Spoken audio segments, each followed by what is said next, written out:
수천 킬로미터, 그 아득한 거리를 넘어 죽음의 강을 건너 도착한 낯선 땅, 하지만 이들에게 진정한 목적지는 따로 있었다고 합니다. 바로 가족이라는 이름이었죠. 험난한 여정 끝에 자유를 찾아왔지만 왜 그들은 또다시 목숨을 걸고 가족을 찾아 헤매는 걸까요? 그들이 마주한 현실은 우리가 상상하는 것보다 훨씬 더 잔혹하고 때로는 가슴 아픈 이야기로 가득합니다. 단순히 국경을 넘는 탈북 이야기가 아니라 보편적인 가족이라는 소중한 가치를 통해 한반도의 분단과 북한 체제의 비극을 가장 개인적이고도 절박한 시선으로 들여다볼 기회가 될 겁니다. 이들의 이야기가 결국 우리 모두의 현실과 깊이 연결되어 있다는 사실을 깨닫게 될지도 모르죠. 오늘은 끝나지 않은 탈출, 북한에 두고 온 가족을 찾아 헤매는 이들의 고통스러운 여정에 대해 먼저 말씀드리겠습니다. 자유의 땅, 대한민국의 발을 디뎠지만 탈북민들의 고통은 그곳에서 끝나는 것이 아니었습니다. 오히려 새로운 형태의 지난한 싸움이 시작되는 지점이었죠. 북한에 두고 온 가족을 찾기 위한 과정은 단순한 그리움을 넘어선 생존의 연장선이자 매 순간 용기와 절망이 교차하는 복합적인 여정이라고 할 수 있습니다. 낡고 빛바랜 가족 사진을 애틋하게 어루만지는 탈북민의 손길을 보면 그 사진 속에 담긴 얼굴 하나하나가 그들에게 얼마나 큰 의미인지 짐작할 수 있습니다. 한국 정착을 돕는 지원센터에서 새로운 삶을 시작하려 애쓰지만 그들의 마음 한편에는 늘 북녘에 남겨진 이들에 대한 죄책감과 걱정이 자리 잡고 있습니다. 때로는 브로커와의 통화를 망설이는 그들의 불안한 표정에서 가족을 향한 간절함과 동시에 다가올 위험에 대한 두려움이 교차하는 복잡한 심정을 엿볼 수 있습니다. 이 과정은 그들에게 또 다른 형태의 탈출이자 어쩌면 첫 번째 탈출보다 더 고통스러운 싸움일지도 모른다고 합니다. 그렇다면 이들이 처음 북한을 떠나 마주했던 죽음의 강 너머의 현실은 어땠을까요? 탈북 과정에서 마주하는 압록강이나 두만강은 단순히 강이 아니라 말 그대로 죽음의 문턱이나 다름없습니다. 차가운 강물과 삼엄한 감시를 뚫고 건너는 그 짧은 순간에도 수많은 생명이 위협받곤 하죠. 어렵사리 강을 건너 중국 땅에 도착해도 그곳에서 기다리는 것은 자유가 아닌 또 다른 형태의 잔혹한 생존이었습니다. 이들은 브로커에게 의지해야만 하는 현실에 놓이게 되는데 그 과정에서 예상치 못한 위험과 배신에 직면하는 경우가 허다합니다. 중국 내에서는 불법 체류자 신분으로 살아가야 하기에 늘 불안에 떨며 인신매매의 위협에 시달리곤 합니다. 특히 여성 탈북민들은 강제 결혼이나 매매혼의 희생양이 되는 경우도 많다고 하죠. 밤의 어둠 속을 틈타 강을 건너는 실루엣처럼 이들의 삶은 늘 그림자 속에 숨어 지내야만 했습니다. 숲속 깊이 은신한 작은 움막이나 낡고 허름한 공장에서 새벽부터 밤늦게까지 일하며 간신히 생계를 이어가는 모습은 그들이 얼마나 절박한 상황에 처해 있는지 여실히 보여줍니다.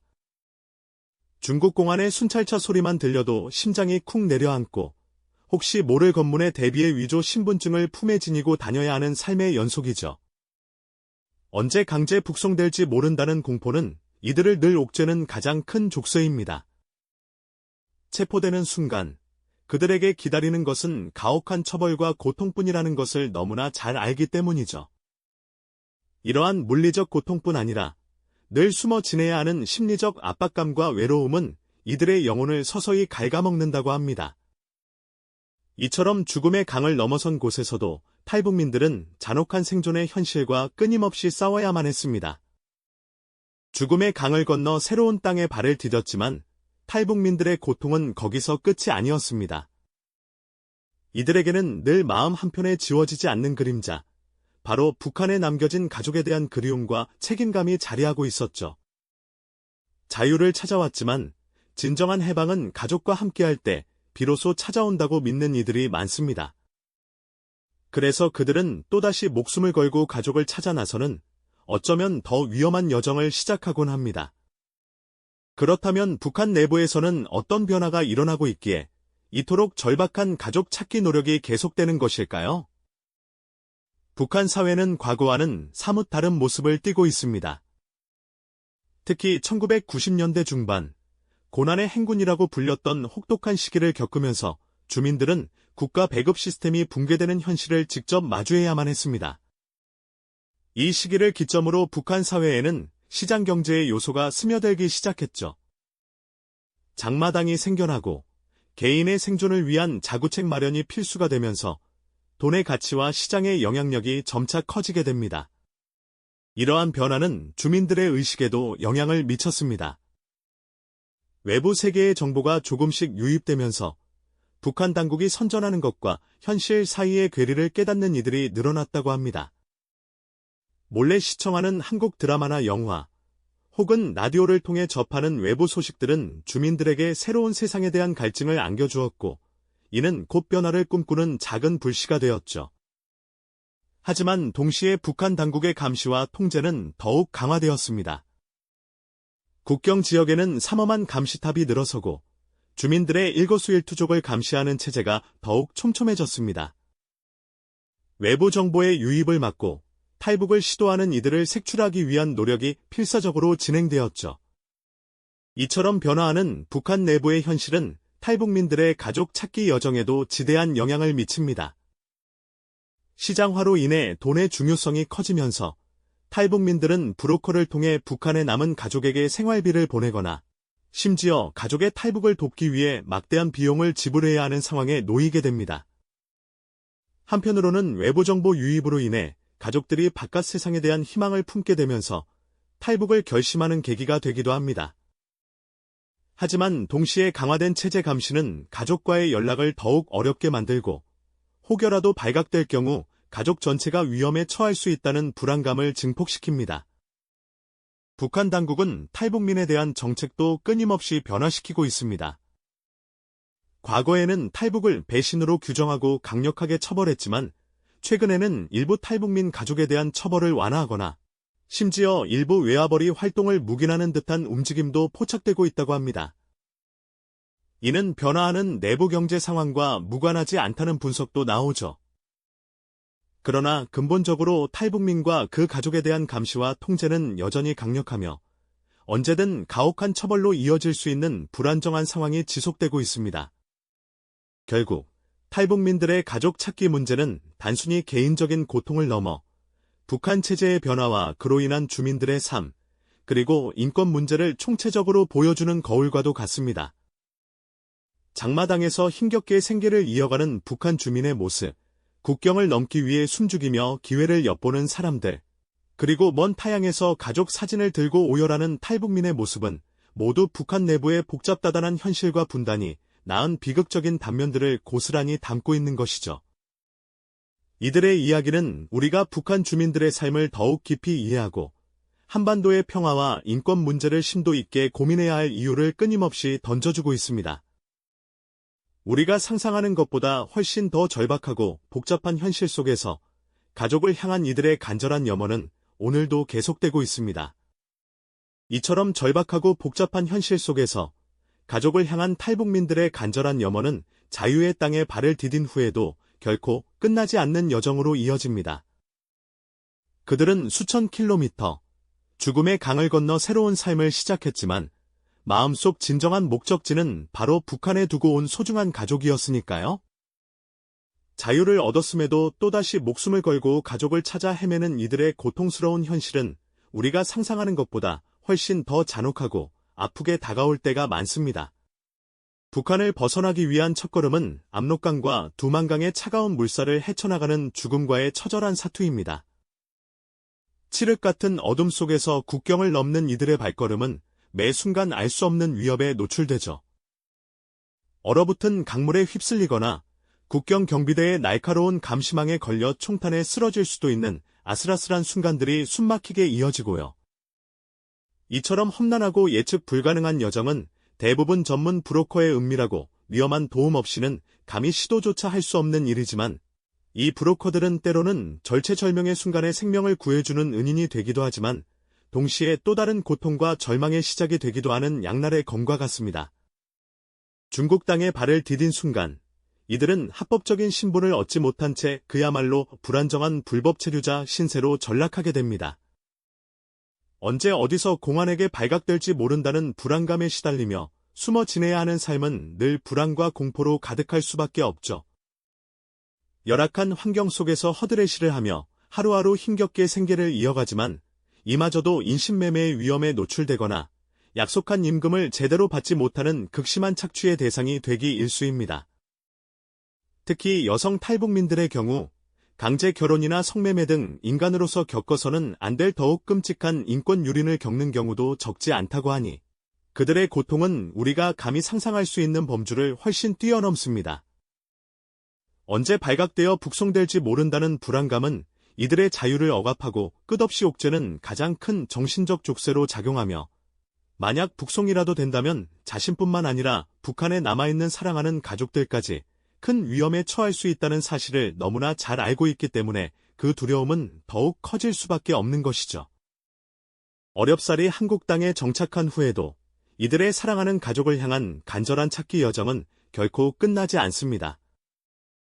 아니, 오히려 북한에 남은 가족을 향한 더욱 애달픈 기다림과 고뇌의 시간이 비로소 시작된다고 할 수 있죠. 북한에 남아있는 가족의 생사를 확인하고 혹시라도 연락을 시도하는 것은 현실적으로 거의 불가능에 가까운 일인데 정부나 공신력 있는 기관의 공식적인 도움을 받기도 극히 어렵고 결국 다시 위험천만한 브로커의 손을 빌려야 하는 경우가 대부분이기 때문입니다. 하지만 브로커를 통한 북한 내 가족과의 연락 시도는 언제나 예측할 수 없는 수많은 위험으로 가득할 수밖에 없습니다. 거액의 돈을 건네주었지만 약속한 연락은 오지 않고 돈만 떼이는 뼈아픈 사기 피해도 비일비재하게 발생하곤 합니다. 심지어 어렵게 마련한 돈이 가족에게 전달되기는커녕 중간에서 감쪽같이 사라지거나 연락을 시도했다는 이유만으로 북한 내 가족이 당국의 삼엄한 감시망에 걸려 가혹한 처벌을 받을 위험도 결코 배제할 수 없습니다. 이처럼 한 줄기 희망을 찾아 나섰다가 오히려 사랑하는 가족을 더 큰 위험에 빠뜨릴까봐 노심초사하는 마음은 이루 말할 수 없는 고통과 죄책감을 안겨줍니다. 전화기 너머의 불안한 침묵, 혹시라도 들려올지 모를 가족의 목소리를 애타게 기다리는 시간은 탈북민들에게는 그 어떤 고문보다도 잔인하게 느껴질 겁니다. 낡은 가족 사진을 손에 쥐고 흐르는 눈물을 닦아내며 하염없이 밤을 지새우는 일은 셀 수 없이 많을 테죠. 희미한 희망과 깊은 절망이 교차하는 이 길고 긴 여정 속에서 이들은 과연 언제쯤 사랑하는 가족의 얼굴을 다시 마주하고 따뜻한 포옹을 나눌 수 있을까요?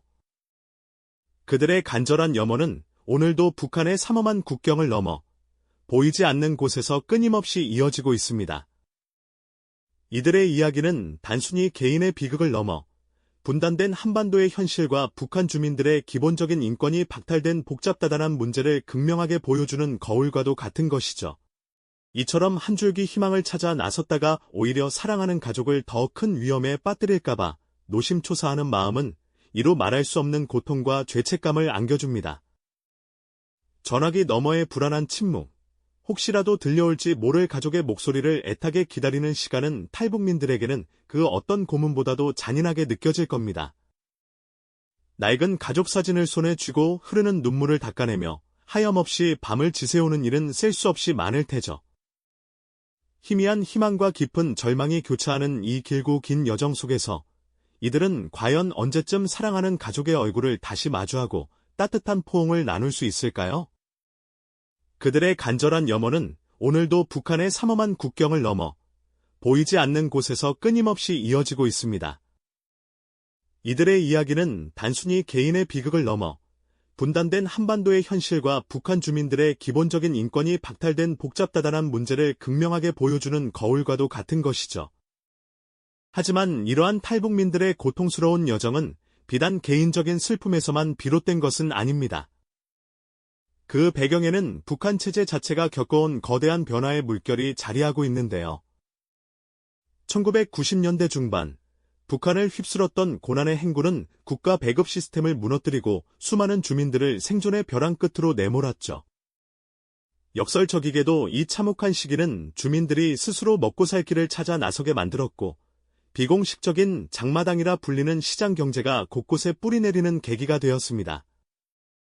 국경을 넘나드는 밀수품과 함께 외부 세계의 정보, 특히 남한 드라마나 영화 같은 문화 콘텐츠가 북한 깊숙이 스며들기 시작한 것도 바로 이때부터였죠. 이러한 변화는 북한 주민들의 의식에 큰 영향을 미쳤습니다.